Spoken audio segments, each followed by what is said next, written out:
Hello, Michigan Melee. Welcome back to another episode of Michigan Smash Storytime. Today we're just going to do a nice short video of AMEGAR recap, because we had AMEGAR this last Saturday. We're shooting this on Monday. Right.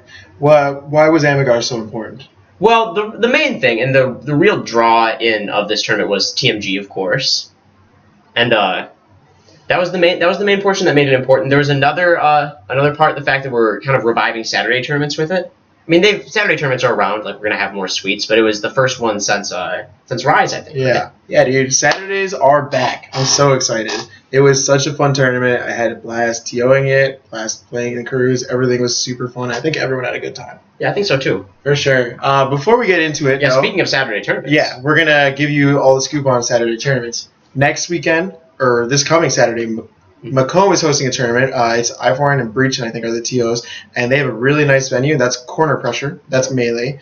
The weekend after, the next TMG qualifier, which we'll be sending a team to, is at GVGP 8 at GVSU. Yep, in Grand Rapids. That's Melee, and then for the people in our club who play Smash 4, we have a tournament called Spartan Smackdown coming up next weekend as well, and that will be paid at the door. But you can pre-reg for a chance to not have to pay venue fee as well, so you can check that out on the Michigan State Smash page. And that's at the Epley Center, right? Like in the business college complex. Yeah, so it's gonna be really central to campus. Right, that'll be perfect. Okay, so so let's go into how the TMG matches went at AMEGAR. First, we had WMU versus MSU. Mm-hmm.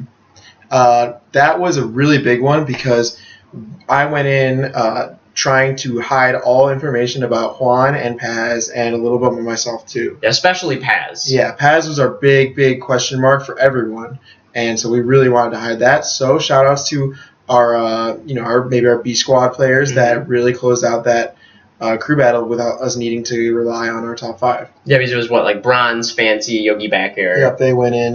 We also used Jeff to try and make U of M think that he would be playing Marth in our crew battle. Yep. Yeah. And I want to thank WMU for coming out. Like, I know it's how hard it is to get West Michigan. I mean, as a West Sider myself, how hard it is to get out to tournaments from the West Side. It was nice that you guys brought a team out. Thanks a bunch. We loved their energy. They were great sports. They put up a really good fight against us too. Like, I hope it was a good experience for you guys. Good crew battle. That being said, Magic Cubed is a god. He took 15 stocks. It was a lot. Credit where credit is due. I mean, down smash. Down smash, exactly. You know? And then to the main event of the crew battles. Oh yeah, this was so much fun. Oh my god! Did you like commentating? Yeah, I was like so tense during it. Like, I go back and watch the commentary. Why aren't I saying anything? Or anything? I know. My heart was like beating out of my chest. And the room went silent at some point. So U of M opened up really strongly with their first 2. They had a massive lead at the beginning, and I think they were up 3 stocks was the max that they got up. Yeah, I think, and it was that. Like 13 to 10. Then Russell went in and took 6 stocks between. Thanks to Russell. Yeah, he took 3 stocks against Heartstrings on FD, and they took 3 more stocks off of 999, their surprise player, on FD, and so that was crazy. Super helpful. That really kind of brought the momentum back to us. Like, I mean, we weren't in the lead yet, but it put us the ball back in our court. And it gave us. It was a tied up game at that point. Yeah. Yeah, it was close. Well, I think it didn't get tied up until we set Paz in. Yeah. Yeah. Yeah, because so what happened is I think they went Magic Cubed, Heartstrings, 999, and then it was they were up like a stock or 2 by then. 999, and then took 2 stocks off Dynamic, and then Paz went in, took 2 more stocks off Dynamic, and then he took the remaining 4 of Parzival on Battlefield, which was an interesting pick. I actually made the hard read that Joe would not go to FD versus Paz, and that's why I went in versus 999 because I thought that. Because you thought he'd go to FD against you. Yeah, exactly. Oh, okay, I see what you're saying. I know Joe's the kind of player who is not the biggest fan of the chain grab. So yeah, and then that makes sense. Joe only took 1 stock.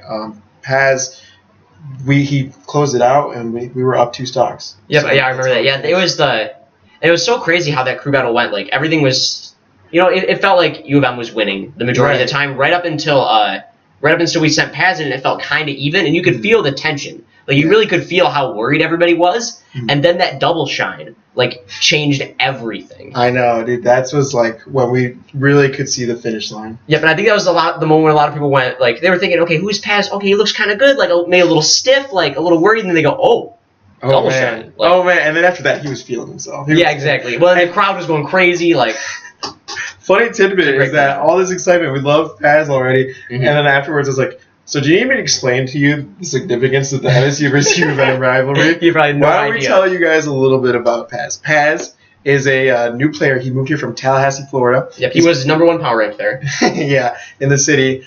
He is a physics grad student at MSU. Condensed matter. Yeah, he's playing Melee. Been playing Melee for a pretty long time. And he actually had a fantastic singles tournament. Yeah, he really did. He really did exceptionally well in singles. I think he was seeded, I don't know, like top 24, and he finished in top 8. His run was he beat Sheep in pools, which is when people were like, okay, this guy's impressive. And then Sheep's definitely one of our high tier Fox yeah, players. exactly. And then he first round of bracket he lost to Dreffen, and then he beat Shady, which that was a really big shock. Which like. We've heard of Shady having matchup experience, but not in the Fox. I mean, I played with him all the time, so it was crazy that he got 3-1 and forced him on a Falcon game 4. That's crazy. And usually, you can't force Shady off characters. Like Shady did every wants. Like that was that's a little nuts. Super crazy. And then after that, he beat one more person. I think? Oh yeah. Well, before Shady, he beat Parzel. Oh, okay. Yeah, so the Parzel had a second chance at redemption, but. Yeah, so I guess the guy likes Marth, but he lost to Beach after that in a close 3-2 set. I'm told he's told us that he doesn't crouch cancel, and that's like a big weakness that the Sheiks really pray. Oh, that makes sense. Because KJH loves making use of crouch cancel. Yeah, KJH's all about the crouch cancel down tilt. Yep. And so speaking on the rest of the tournament, doubles, we didn't really have that many entrants. I think it was like 9 teams because you couldn't do it if you were in TMG, so that kind of like right. Because I wanted everyone cheering for the schools, even which totally makes sense. Yep, and it was pretty cool. We did best of 5 for the whole bracket. Yeah. So people who entered had a good time. I think Doug and KGH won pretty standard. Interestingly enough, Beach, who's an MSU alumni, and Ginger were playing against Deep Fox and Dreffen. Yep, and as the crew battle was finishing, Beach was like looking over at the crew battle and eventually just started cheering and just stopped playing altogether. Yeah, I think he died and Ginger died too. Like it was a mess. So Ginger was upset, but Beach was just too high for our school. So, that's a funny tidbit. Yeah, exactly. That's kind of funny that Beach popped off so hard that they lost their double set. Singles, an interesting recap aside from that, we had the arrival of Prime Beach showing up to the venue. Beach actually had a super sick tournament. He lost early he got caught in the trailing blaze of Jungle Guy, and which we'll go touch on that. And Tran... So Beach beat Tran, Magic Cube, Morris, and Paz, which was a great run. He lost 2-1 to Jungle Guy and 3-2 to Dreffen. He had a really good set with Dreffen. It was pretty exciting. And Dreffen had a really good tournament as well. Exactly. Also talk about in a second. Jungle Guy got 4th. Oh, no. Beach got 5th. Beach got 5th, yeah. That's really good. Jungle Guy got 4th. It wasn't even bracket luck. They love saying Jungle Guy loves floaties. Sometimes he gets a bunch of peaches. He had to played Beach, and then he had Paper, and then he had Heartstrings. Well, he lost to KJH in between. Right, yeah.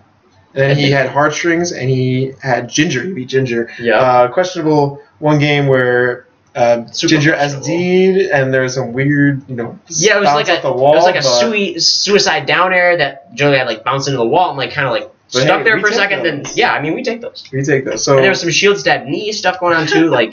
I don't know. Jungle Guy went off. Ginger. I saw Ginger outside. He was getting a beach speech, after, but I think he's working on his mindset. Well, he's getting there too. I know he's moving into a place where he can play a lot more melee. Mm-hmm, so exactly. Yeah, he's moving in with Beach. So yep, exactly. So good luck to Ginger. Yeah, no, I'm really excited to see where Ginger goes, especially at Big House. Yeah, same. Okay, and speaking on the end portion of bracket, yep, incredible run from KJH. I mean, he always looks really good. We've all seen the tech skill, but this tournament was especially excellent. Right, I'm 3-0 Duck. I never bet against Duck just because Duck is the Iron Wall. Yeah, that's good money. But no, KJH won the tournament. He only dropped 2 games, one to Luxie? To Luxie, yes, in Luxie, pools. and one to Dreffen, I think. In grand finals. Yep, so craziness, 3-0 Duck, and then Duck went down to loser's bracket, and he played Dreffen, and he lost 3-2. And that's the only time I've ever heard of Dreffen beating Duck was at the Michigan Summit that Armada was at a while back. It's rare that Duck loses. Duck's really good against Sheik, even though that Samus matchup is kind of bad. Yeah, and then Dreffen took a game.